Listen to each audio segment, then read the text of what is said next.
Captain Reed had seen many strange worlds before, but nothing like Arelon 5. The planet glowed faintly blue from orbit, covered in mist and strange silver forests that shimmered like mirrors in the sunlight. As the shuttle touched down, the ground beneath it rippled softly, almost alive, like breathing skin. Reed stepped out first, his boots sinking into soft ground that pulsed with faint light. Behind him, his small team followed, scanning the air with their sensors. "It's safe," said Dr. Leon, reading her screen. "Oxygen level is good. No radiation." Reed nodded. "Then let's make history." Their mission was simple, or so it sounded on paper. They were to make first contact with an intelligent alien race known as the Lyrians. The Lyrians had sent signals toward human space months ago, asking for peaceful exchange. No one on Earth really knew what they looked like, only that they spoke in haunting, melodic tones, and their transmissions often carried images of stars, trees, and strange symbols. As the human explorers set up camp, the air shimmered suddenly. From behind the crystal trees, figures appeared, tall, slender beings with pale blue skin and hair like fine silver threads.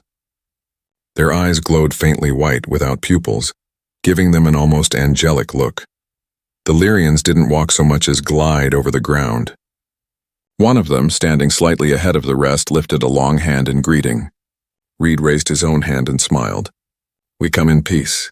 We are from Earth." The alien tilted her head, studying him carefully. When she spoke, her voice was soft and musical, every word echoing as if spoken in a cave. "Welcome, travelers from the Blue Star," she said. "I am Lyra of the Lyrian Council." Her calm presence made the humans lower their weapons. Even the air felt gentler when she spoke. Reed found himself staring at her, not just because she was beautiful, but because she looked so human. 2 eyes, 2 arms, a face that could almost smile like his. But there was something else, something hidden. That night, the Lyrians invited the humans to stay in their crystal village. The buildings looked like they were grown, not built. Walls made of living light that pulsed in time with the stars above. Reed and Lyra sat near a floating fire that gave no smoke or heat, only a soft golden glow. "You are not the first visitors," Lyra said quietly. Reed looked up. "No? Who came before us?" Her silver eyes flickered. "The void creatures." They did not speak. "They only took—" She paused, touching her shoulder gently, almost protectively. Reed noticed it then, a small bump under the thin layer of her pale clothing near the back of her neck. At first he thought it was just a shadow. But as she turned, the bump caught the light. It was smooth and round like a pearl beneath her skin. "Are you hurt?" Reed asked softly. Lyra froze. For a moment her glowing eyes dimmed. "It is nothing," she said. Her voice trembled slightly, but she quickly looked away, forcing a smile. "The night is long. You should rest, Captain Reed." He wanted to ask more, but something about her tone made him stop. Later in his tent, Reed couldn't sleep. The wind outside carried soft singing, Lyrians chanting in a language that sounded like whispers through glass. He looked through the tent flap and saw Lyra walking alone toward the trees. The faint light from her hair danced around her like silver fire. For a brief second, Reed thought he saw movement on her back. The lump, it moved, almost as if something underneath her skin was trying to shift. A chill ran down his spine. He stepped out, calling after her. "Lyra, are you okay?" But she didn't answer. She kept walking deeper into the woods until the mist swallowed her form. The next morning, Lyra returned to the camp looking pale but calm. Reed tried not to stare at her back, but he couldn't forget what he saw. "Strange dreams?" she asked, noticing his tired face. "Yeah," he said quietly. "You?" Lyra smiled faintly. "Dreams are how the stars talk to us. Sometimes they send warnings." She turned to leave, but Reed caught a glimpse of her shoulder again. The lump looked a little bigger. The skin around it glowed faintly like a heartbeat under her flesh. That day, while collecting samples near the river, one of the Lyrian elders warned him in broken English, "Do not get too close to her, Captain. She carries something old." When Reed asked what he meant, the elder only looked at the sky and whispered, "The seed always chooses, but sometimes it chooses wrong." Reed stood there, frozen, watching Lyra by the water, her reflection shimmering beside his. The calm planet suddenly felt less peaceful, and deep inside, Reed knew the real mission had just begun. Days passed on Arelon 5, and Captain Reed couldn't shake the image of that strange lump on Lyra's back. He told himself it wasn't his business. He was a guest on this planet. But every time he looked at her, his curiosity grew stronger, like a small fire that refused to die. The Lyrian people treated Lyra with a strange mix of respect and fear. When she walked by, they bowed their heads but did not meet her eyes. They whispered in their soft singing voices, but Reed could never understand the words. Whenever he asked about her, they changed the subject. One morning, Reed saw her sitting by the edge of a glowing river. The water reflected her pale face and her long silver hair. He noticed she was rubbing her shoulder, wincing in pain. He walked closer. "Lyra, are you all right?" She looked up slowly, her silver eyes dim. "It's fine," she whispered. "Just tired." Reed didn't believe her. "That thing on your back, it's getting bigger, isn't it?" Her hand froze in the air. For a moment she didn't breathe. Then she stood, turning away from him. "You should not ask about that," she said softly. "It is not for humans to understand." Reed stepped closer. "Maybe not, but if it's hurting you, I can help." She turned her head just enough for him to see the sadness in her eyes. "No one can help me." Before he could speak again, she walked away, disappearing into the glowing trees. Reed stood there, watching her shape fade in the blue mist, feeling helpless. That night, Reed couldn't sleep again. The Lyrian sky was full of strange stars that moved slowly, like living eyes watching from above. The wind carried soft hums, almost like breathing. Then he heard it, a low cry coming from the Lyrian tents. It was a voice he knew too well. "Lyra." He rushed toward the sound, his boots sinking into the soft, glowing ground. The closer he got, the louder the sound became, a mix of crying and a strange pulse like a heartbeat that wasn't human. He reached her tent and froze. The fabric glowed faintly from the inside. A shadow moved behind it, Lyra's. Her body was shaking, her hands gripping the floor. The lump on her back was moving, slowly pushing against her skin as if something inside was alive and trying to get out. Reed's throat went dry. "Lyra?" he whispered. The sound stopped instantly. Then her voice came soft and broken. "Please, go." He took a step closer. "You need help? Go." She screamed this time, her voice full of pain and fear. The tent shook and the glow inside grew brighter for a moment, then dimmed again. Reed backed away, heart pounding. He stood outside, staring at the tent for a long time, listening to her quiet sobs until the sounds faded away into silence. The next morning, Reed went to find the Lyrian elder, the same one who had warned him before. The elder sat beside a crystal fire, eyes closed in meditation. When Reed approached, the elder opened his glowing eyes slowly. "What is happening to Lyra?" Reed asked. The old alien sighed, his voice heavy like stone. "You have seen it." "Yes," Reed said. "It's growing.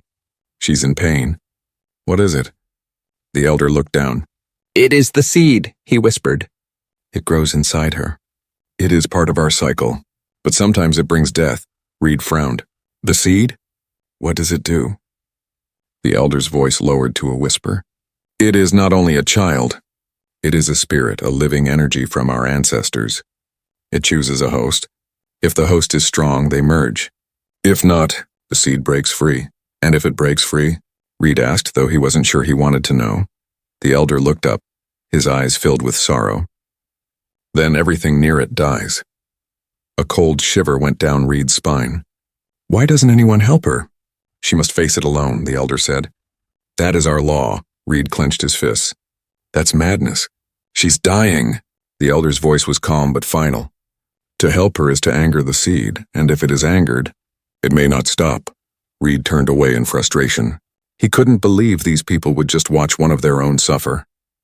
As he walked back toward his camp, the wind carried faint echoes of Lyra's voice, soft, crying, and lonely. That night, Reed stood by the river again.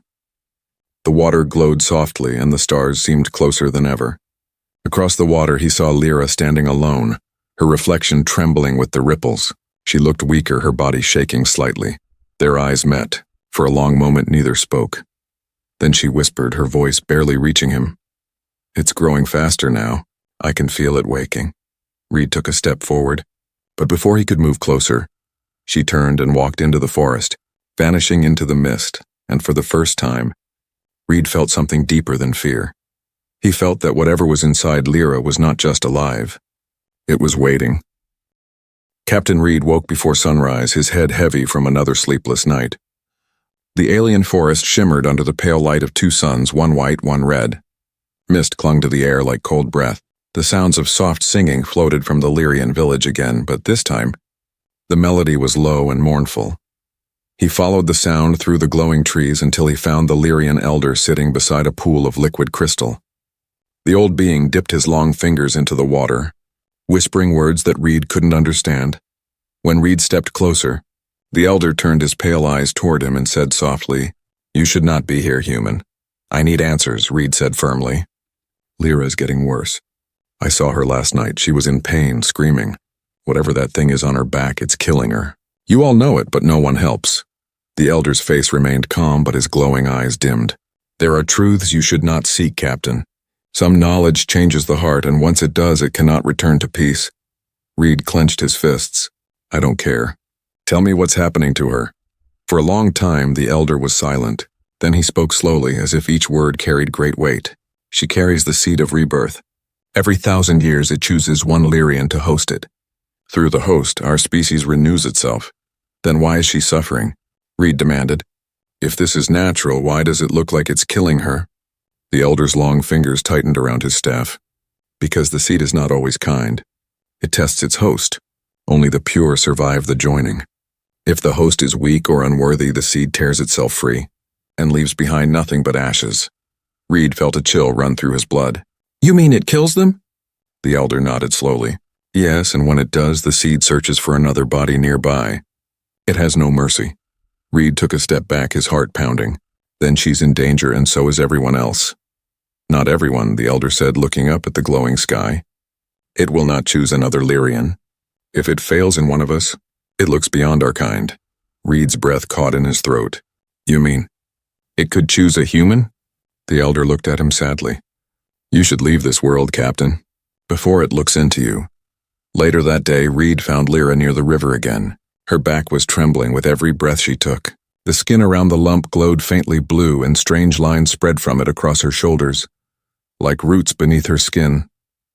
"Lyra," Reed said softly. "I know about the seed." She froze. For a moment, the light around her body dimmed. "Who told you?" "It doesn't matter," Reed said. "You're dying, and I'm not going to stand by and watch it happen." She turned to face him, her eyes full of sadness and fear. "You don't understand. This is not a sickness, it's a calling. The seed chose me. It is part of our cycle." "Then why are you in pain?" he asked. "Because it does not want me," she whispered. "It rejects me. I was born different. My blood is mixed. I am not fully Lyrian." Reed's eyes widened. "What do you mean?" "My mother was one of the old ones, those who carried human DNA from the early days, when our species met yours long ago." She looked down at her trembling hands. "The seed knows this. It senses the human part in me. That is why it hurts," Reed's voice softened. "So that's why the others avoid you." Lyra nodded, her voice breaking. "They think I am cursed. The seed will destroy me, and when it does, it will look for the next closest being that carries human essence." Reed stared at her, realization dawning. "Me," she met his eyes. "Yes, it will come for you." The wind blew cold across the glowing water. Reed felt the weight of her words pressing against his chest. "Then we'll stop it," he said quietly. "We'll find a way." Lyra shook her head. "You can't. The seed is older than our stars. It cannot be stopped, only accepted. If it takes you, Captain, it will not give you back." Reed stepped closer, his voice steady. "Then I'll stay by your side until the end. I won't leave you alone." For the first time she smiled, but tears glimmered in her eyes. "You should fear me, Reed. You should fear what's inside me." He looked at her glowing skin, at the soft pulse beneath it, and said, "I don't fear you, Lyra. I fear what will happen if I do nothing." Above them, the red sun flickered faintly, as if something unseen had stirred beyond the clouds. And deep beneath the ground, something ancient began to awaken. The twin suns of Arelon 5 sank beyond the crystal horizon, leaving the alien sky painted in dark violet light. The Lyrian village grew quiet. No songs, no movement, just the sound of wind passing through silver trees that glowed faintly like ghosts. Captain Reed stood outside his tent, staring at the forest where Lyra had disappeared hours ago. She hadn't returned since morning. Something in his chest felt heavy like a warning. Dr. Leon approached, carrying a scanner. "Captain, you should rest. You've been awake for 2 days." Reed shook his head. "She's out there alone. You've seen it. It's growing faster. If it bursts—" He stopped. The words felt wrong in his mouth. He didn't want to imagine what burst meant. Leon sighed. "She's not human, Reed. We don't understand her biology. Getting involved might make it worse." Reed turned toward her, his voice low but sharp. "She saved my life on the first day here. I owe her more than silence." Before Leon could respond, a sound ripped through the forest, a scream so deep and full of pain that it made the ground tremble. Reed didn't hesitate.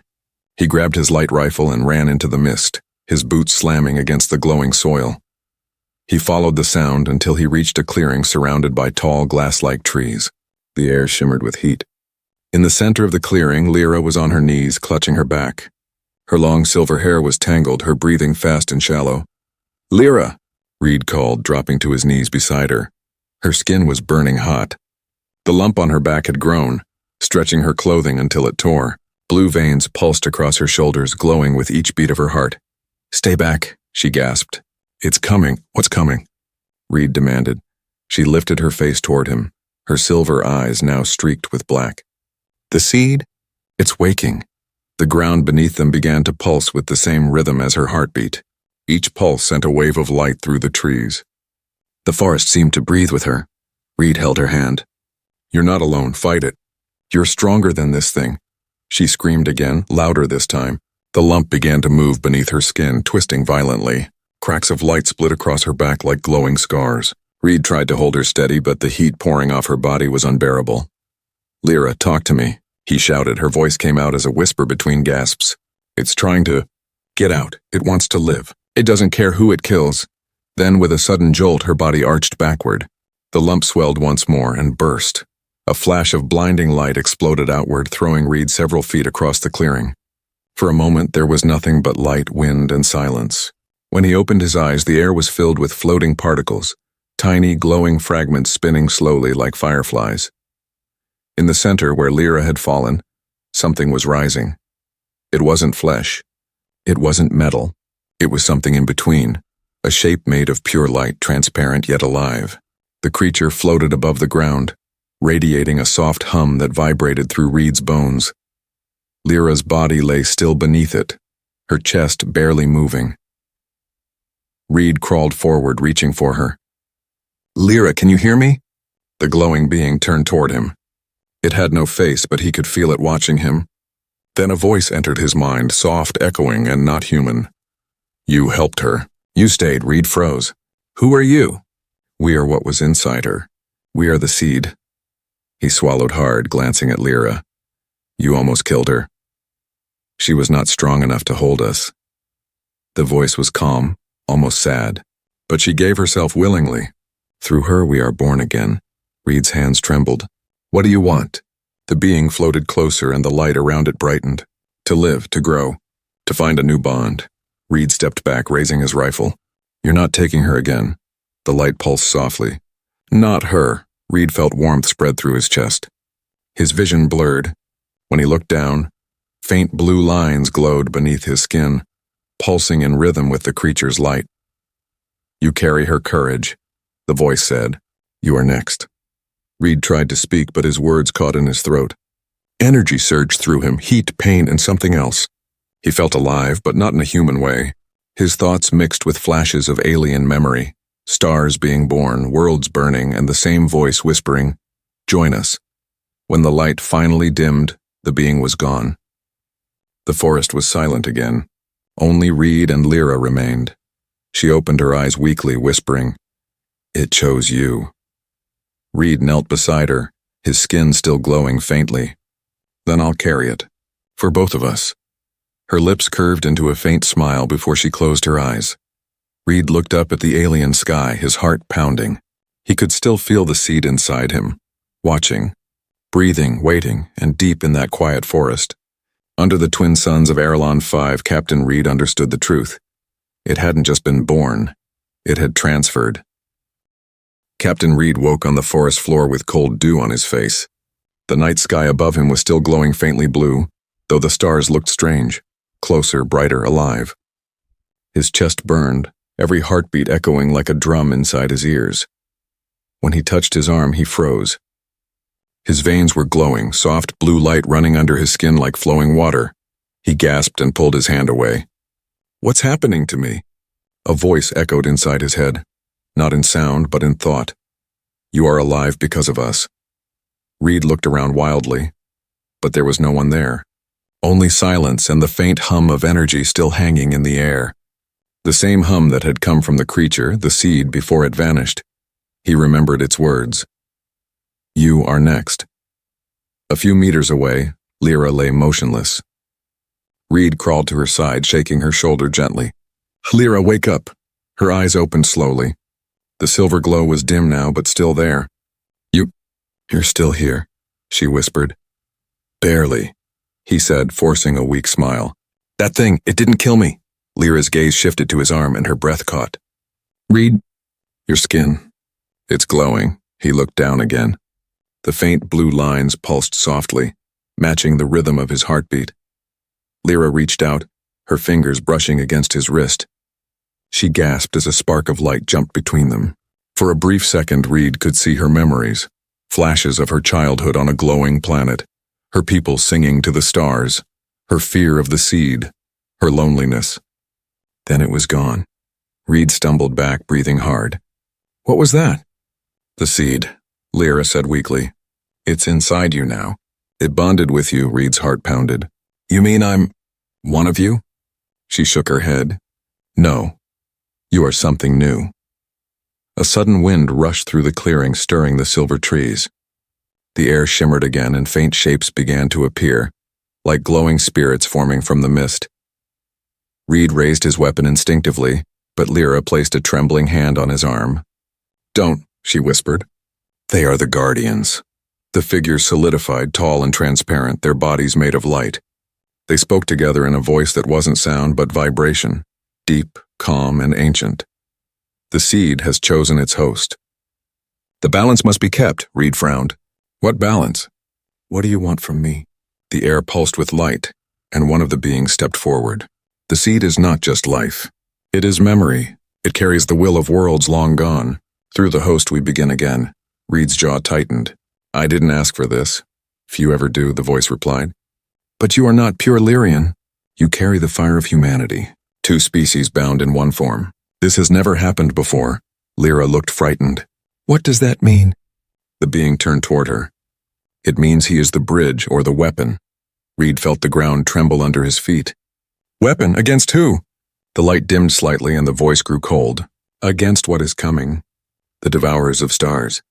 The ones your kind call void. They are waking beyond the edge of your worlds." Reed looked at Lyra, then back at the glowing beings. "You mean the creatures that attacked before? The ones who came before humans?" "Yes," the voice said. "The seed remembers them. It was made to fight them. Now it has found a new soldier." Reed's pulse quickened. "You want me to fight your war?" "You already began it the moment you touched her," the voice said, and the figures began to fade. "What grows inside you will awaken soon. When it does, you will understand your purpose." Then they vanished, leaving only silence. Lyra struggled to her feet, clutching her side. "Reed, they'll come for you now. The Council will see you as a threat. You carry what no human was ever meant to hold." Reed turned his glowing hands, feeling the pulse of power beneath his skin. "Then let them come. Maybe this time we can change what's meant to happen." Lyra looked at him, her voice trembling. "You don't understand. The seed doesn't share power. It consumes it. It may already be taking your mind."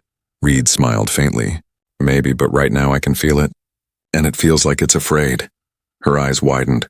"Afraid of what?" He looked up at the twin moons, their light reflecting in his glowing eyes. "Of me." The wind grew louder, carrying whispers across the glowing trees. The forest lights flickered, as if reacting to his presence. Reed could feel the energy of the planet itself, breathing, pulsing, alive within him. Somewhere deep inside, the seed spoke again. "You will see, human. You are not ready for what you carry," Reed whispered back, his voice calm but firm. "Then teach me, because I'm not planning to die quietly." The night of silence ended with a faint hum. like the heartbeat of something vast awakening beyond the stars. And for the first time, Captain Reed realized this was no longer a mission, it was a transformation. The morning light over Arelon 5 was pale and cold. The forest no longer shimmered. It pulsed in rhythm with Reed's heartbeat. Wherever he walked, the trees seemed to glow faintly, as if the world itself was watching him. Captain Reed moved through the clearing in silence. His body still burned from within. Every step sent tiny flashes of blue light down his veins. He could feel energy swirling beneath his skin, alive, restless, aware. He wasn't just himself anymore. When he closed his eyes, he could see things, images that weren't his. Stars exploding, great cities of light drifting through the void. Voices of thousands whispering in an ancient language. It wasn't memory. It was inheritance. The seed was showing him everything it remembered, and it was terrifying. Lyra watched him from a distance, standing weakly among the silver trees. Her body still trembled from the seed's rejection. The glow in her eyes was dim now, but her gaze never left him. He turned toward her. "You've known, haven't you? What the seed truly is?" She nodded slowly. "Not all of it. Only what the elders teach us, that the seed brings rebirth, and through it the Lyrians live again." "But that's only half the truth," Reed frowned. "What's the other half?" Lyra's voice shook. "The seed isn't just life. It's a weapon, a creation from the old war. The war that destroyed the first stars. It was meant to consume what it couldn't control." Reed felt the pulse inside him grow stronger, like it reacted to her words. "Consume?" She nodded. "It feeds on energy, on thought, memory, even the soul. It keeps what it finds useful and burns away the rest. It's how it survives." Reed clenched his fists. "Then why didn't it kill me?" Lyra looked down. "Because you're human. You're unpredictable. You don't think like us. The seed doesn't understand you, so it can't control you. Not yet." Reed took a step closer. "Then maybe I can use it before it uses me." She looked up sharply, fear flashing across her face. "No, you don't understand. The more you try to use it, the more it learns from you. The seed studies everything. Your thoughts, your memories, your fears. It's not a tool, it's a mind." Reed's voice softened. "Then maybe it's time that mind learns something new." That night they rested near the glowing river. The stars above twisted and changed, shifting into patterns Reed had never seen before. The air vibrated softly, like the planet was breathing through him. He sat beside Lyra, watching the water ripple in blue light. "When you look at me now," he asked quietly, "do you still see a human?" She smiled faintly. "I see both. And something else. Something new." He touched the water's surface. The ripples glowed brighter, mirroring his pulse. "The seed, it's showing me things. Fragments of the past. I think it wants me to know where it came from." Lyra looked up. "What do you see?" He closed his eyes. "A world made of fire and crystal. Beings of light walking among the stars. They called themselves the first makers. They created the seed to keep their worlds alive forever. But when the darkness came, the things that eat light, they turned the seed into a weapon. It worked, but it cost them everything." He opened his eyes slowly. "It remembers that. It remembers dying." Lyra's voice was a whisper. "And now it lives through you." Reed looked at his glowing hands, his reflection shimmering in the river. Maybe it doesn't want to destroy anymore. Maybe it wants to survive. Or maybe, Lyra said softly, it's only waiting until it's strong enough to take back control. For a long time, they said nothing. Only the soft hum of the forest surrounded them. Then Reed heard it again, inside his mind. The seed's voice calm, echoing, "Ancient, you see now, human. We remember. We do not forget. You are our bridge," Reed whispered under his breath. "Bridge to what? To the stars that remain. To the war that never ended." A wave of images struck him. Massive alien ships made of dark metal, swallowing suns, tearing planets apart. He saw Earth among them, small, helpless, waiting. He fell to his knees, gripping his head. "Stop it." The vision vanished, leaving silence. Sweat ran down his face. Lyra knelt beside him, fear and worry in her eyes. "What did you see?" Reed looked up at the sky, his voice low. "They're coming, Lyra, the darkness. The ones that killed your ancestors. They're heading for us." She stared at him, speechless. Reed stood slowly, the glow in his body now steady and strong. "The seed wasn't meant to destroy me. It chose me for something else, Lyra's voice trembled. For what?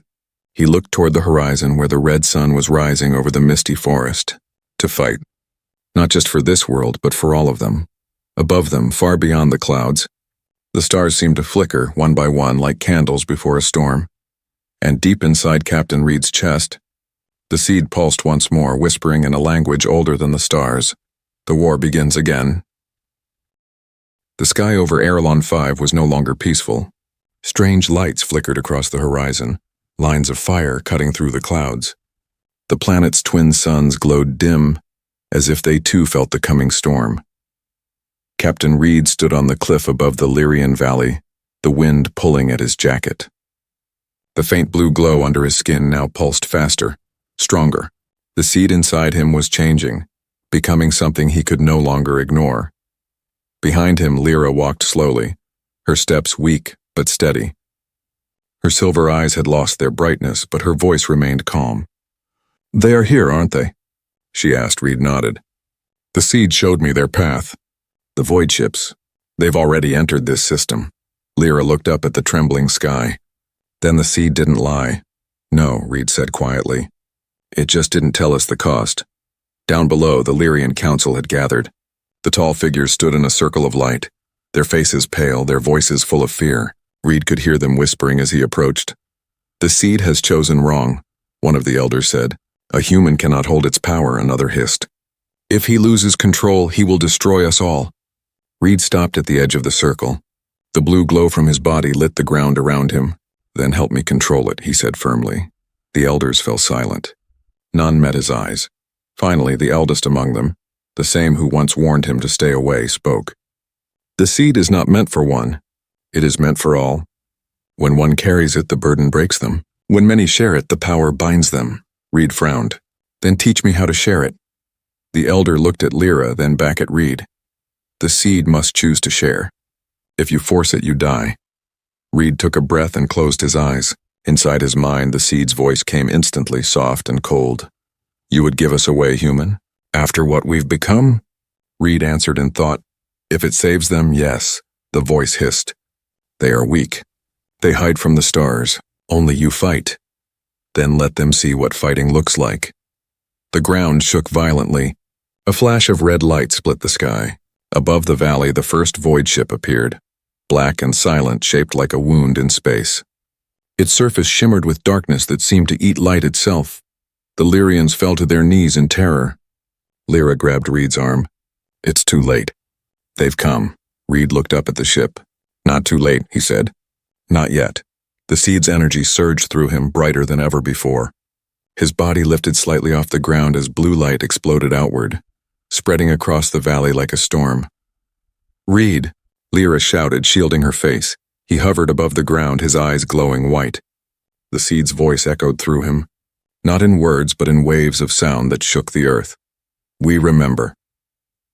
The void ship answered with a beam of black fire that shot straight toward him. Reed raised his hands instinctively. The light around him expanded, forming a shield of pure energy. The two forces met, dark and bright, colliding in a thunderous flash that tore the clouds apart.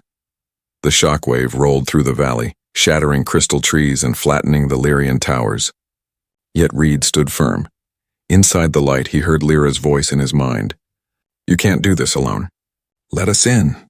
He opened his thoughts, and instantly he felt them. Hundreds of Lyrian minds reaching toward him. Their fear, their hope, their strength. The seed connected them all, weaving their thoughts into one blazing consciousness. For the first time, humans and Lyrians shared a single heartbeat. The light changed color, from blue to gold. It spread like sunrise over the valley, climbing into the sky, wrapping around the black ship. The void vessel trembled, its dark shell cracking under the weight of their combined power. Then, with a sound like a dying star, it shattered. Pieces of it fell into the distant sea, burning through the mist. When the light faded, Reed collapsed to the ground, gasping for air. The glow beneath his skin dimmed to a soft flicker. Lyra ran to him and knelt by his side. "You did it," she whispered. Reed shook his head weakly. "We did it." He looked up at her with a faint smile. "The seed showed me something before the end. This wasn't the last ship." Lyra's expression grew still. You mean, he nodded slowly. They're coming for Earth next. The wind howled across the broken valley. The Lyrians lifted their heads hearing the name of a world they had only seen in dreams. Reed stood, his shadow long against the golden mist. The seed was quieter now, almost resting, but he could still feel its pulse, steady, waiting. He looked toward the horizon, where the stars were beginning to fade with the coming dawn. We'll be ready, he said softly. This time we fight together. The camera pulls back slowly, rising above the ruined valley and the glowing forests of Arelon 5. The two suns rise side by side, painting the world in gold and blue light, and far above them, in the darkness beyond sight, the void stirred again, hungry, endless, alive.